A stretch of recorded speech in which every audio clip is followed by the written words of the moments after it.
अगर हमें कोई एंगल गिवन है, मान लीजिए एंगल बी थीटा है, तो एंगल बी थीटा के सामने वाली साइड परपेंडिकुलर है। आप बस इतना जानिए कि अगर 90 के सामने वाली साइड जो होगी वो हाइपोटेनियस होगी, और 90 के अलावा जो साइड गिवन है हमें, मान लीजिए वो एंगल बी थीटा दिया है, तो उसके सामने वाली साइड परपेंडिकुलर होगी, और जो बची हुई साइड है उसे हम बेस कहेंगे। मान लीजिए ये साइड एंगल थीटा है, तो इसके सामने वाली साइड हमेशा परपेंडिकुलर मानी जाएगी, ये परपेंडिकुलर ये मानी जाएगी। और अगर ये एंगल थीटा है तो ये माना जाएगा परपेंडिकुलर।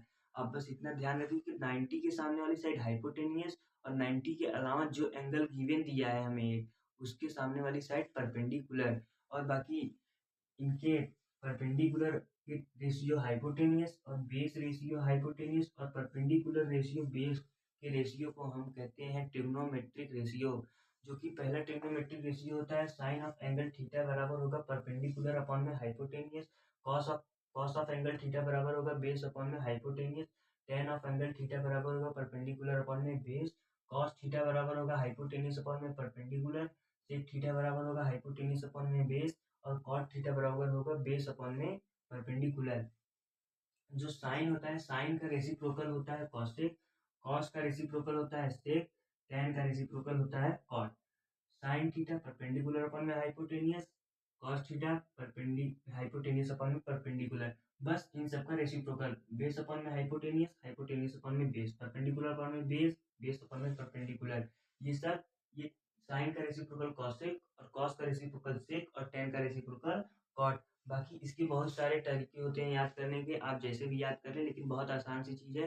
साइन थीटा बराबर होगा परपेंडिकुलर अपॉन में हाइपोटेनियस, कॉस थीटा बराबर होगा बेस अपॉन में हाइपोटेनियस, टेन थीटा बराबर होगा परपेंडिकुलर अपॉन में बेस। और बाकी साइन का रेसिप्रोकल कॉसेक, कॉसेक थीटा बराबर हो जाएगा हाइपोटेनियस अपॉन में परपेंडिकुलर, और कॉस का रेसिप्रोकल सेक, सेक का हो जाएगा हाइपोटेनियस अपॉन में बेस, और टेन का रेसिप्रोकल कॉट, कॉट का हो जाएगा बेस अपॉन में परपेंडिकुलर। इसके बाद हम पढ़ेंगे ट्रिग्नोमेट्रिक आइडेंटिटीज। अब हम पढ़ेंगे ट्रिग्नोमेट्रिक आइडेंटिटीज। ट्रिग्नोमेट्रिक आइडेंटिटीज जो है वो 3 आइडेंटिटीज हैं। उसमें से पहला आइडेंटिटीज जो है वो है sine square plus cos square theta बराबर 1, और दूसरा है sec square minus tan square बराबर 1, और तीसरा है cosec square minus cot square बराबर 1। और इसको हम बहुत सारे फॉर्म में लिख सकते हैं, जैसे कि अगर हमें साइन स्क्वायर बराबर मतलब 1 कहीं लिखा है, तो हम उसकी जगह पे sign square plus cos square theta लिख सकते हैं। अगर हमें साइन स्क्वायर कहीं दिया है, अगर हमें उसे कॉस में चेंज करना है, तो हम वहाँ पे लिख सकते हैं 1 प्लस कॉस स्क्वायर थीटा। और अगर कहीं कॉस स्क्वायर थीटा है, अगर हमें वो साइन में चेंज करना है, तो हम वहाँ लिख सकते हैं 1 अपॉन साइन स्क्वायर थीटा। और बाकी sec square minus tan square theta बराबर होगा 1, तो हम इसको इधर लेके आएंगे, तो हो जाएगा sec square 1 plus tan square.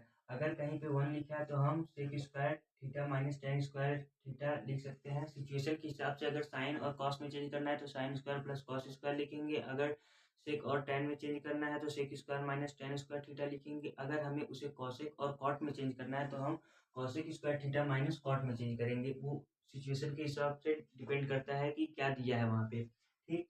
तो और हम इसको सेक स्क्वायर, अगर हमें सेक स्क्वायर दिया है, अगर हमें इसे टेन में चेंज करना है, तो हम वहाँ लिख सकते हैं 1 प्लस टेन स्क्वायर थीटा। फिर अगर हमें कॉस स्क्वायर थीटा कहीं पे गिवन है, और वहाँ पे हमें 1 प्लस कॉट स्क्वायर थीटा मतलब कॉट के फॉर्म में लिखना है, तो हम वहाँ लिख सकते हैं 1 प्लस कॉट स्क्वायर थीटा।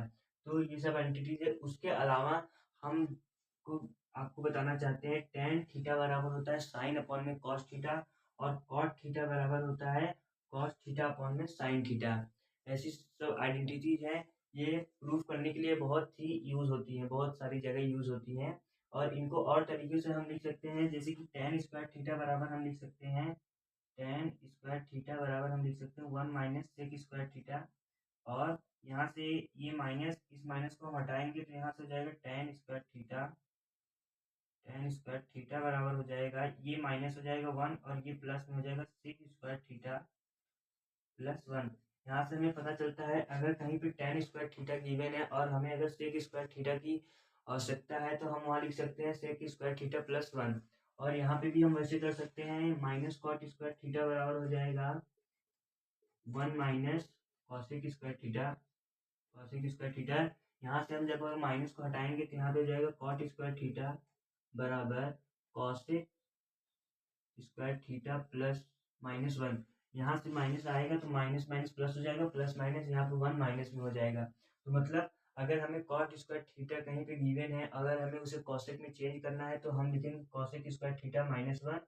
अगर हमें cosec square theta -1 cot square theta बराबर 1 अगर कहीं 1 गिवन है तो हम उसकी जगह पे cosec square theta minus cot square लिखेंगे।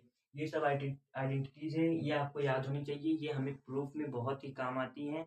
इसके लिए हम इसे याद करना हमें बहुत ज़रूरी है। इसके बाद हम पढ़ेंगे थीटा की कुछ वैल्यूज़ जो कि हमें याद होनी चाहिए।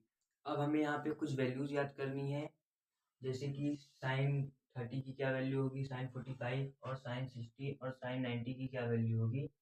बस आप साइन का याद कर लीजिए, उसके बाद सब अपने आप याद हो जाएगा। तो साइन 0 का 0 होगा, साइन 30 1/2, साइन 45 1/√2, साइन 60 √3/2 और साइन 91। अब देखिए इसके बाद हमें क्या करना है, इसकी वैल्यू हम याद कर लेंगे, उसके बाद हम इसका उल्टा लिखेंगे। उल्टा 90 0 60 30 45 45 30 60 0 90 90 यहाँ पे 0 cos 0 1, फिर cos 30 cos 60 √3/2, उसके बाद cos 45 45 हो जाएगा, उसके बाद cos 30 मतलब cos 60 मतलब sin 30 1/2 और cos 90 मतलब sin 0 मतलब 0। अब इसके बाद मैंने आपको बताया है जो होता है हमारा tan थीटा बराबर होता है tan थीटा बराबर sin थीटा अपॉन में cos थीटा, ये आपको मैं बता चुका हूँ। तो आप sin theta cos theta upon में करेंगे, tan थीटा बराबर हो जाएगा sin थीटा अपॉन में cos थीटा 0/1 मतलब 0 और 1/2 और अपॉन में √3/2, ये 2 से कैंसिल हो जाएगा, यहाँ पे हो जाएगा 1/√3। उसके बाद हम साइन थीटा अपॉन में कॉस थीटा करेंगे तो यहाँ पे आएगा, ये यहाँ पे जाके मल्टीप्लाई होगा तो √2 से कैंसिल हो जाएगा, ये हो जाएगा 1 और tan 60 साइन थीटा अपॉन में कॉस थीटा करेंगे तो ये आ जाएगा √3 और हमारा ये हो जाएगा not defined. Not defined not defined मतलब 1 किसी की डिवाइड में 0 रहता है तो वो नॉट डिफाइंड होता है। उसके बाद हमने आपको बताया है साइन का जो रेसिप्रोकल होता है वो कॉसेक होता है, मतलब 0 का रेसिप्रोकल वो होता है नॉट डिफाइंड। नॉट डिफाइंड मतलब इंफिनिटी। उसके बाद साइन 30 का रेसिप्रोकल हो जाएगा 2, साइन का रेसिप्रोकल कॉस होता है। उसके बाद 45 का रेसिप्रोकल हो जाएगा √2, उसके बाद 60 का रेसिप्रोकल हो जाएगा √2/√3, उसके बाद 90 का रेसिप्रोकल 1 का रेसिप्रोकल 1 होगा। उसके बाद कॉस का रेसिप्रोकल होता है सेक थीटा मतलब 1 का रेसिप्रोकल हो जाएगा 1, √3/2 का 2/√3, उसके बाद 1/√2 का √2, उसके बाद 1/2 का 2, उसके बाद 0 का नॉट डिफाइंड मतलब इंफिनिटी। उसके बाद tan का रेसिप्रोकल होता है कॉट मतलब 0 का रेसिप्रोकल हो जाएगा नॉट डिफाइंड। उसके बाद √3 का 1/√3 का रेसिप्रोकल √3 और 1 का रेसिप्रोकल 1, उसके बाद √3 का रेसिप्रोकल 1/√3, उसके बाद नॉट डिफाइंड का रेसिप्रोकल होता है 0, तो यहाँ पे हो जाएगा हमारा 0। ये कुछ वैल्यूज हैं जो हमें याद करनी पड़ेगी, ये हमारे लिए बहुत ही जरूरी है क्योंकि ये क्वेश्चन में पूछा जाता है।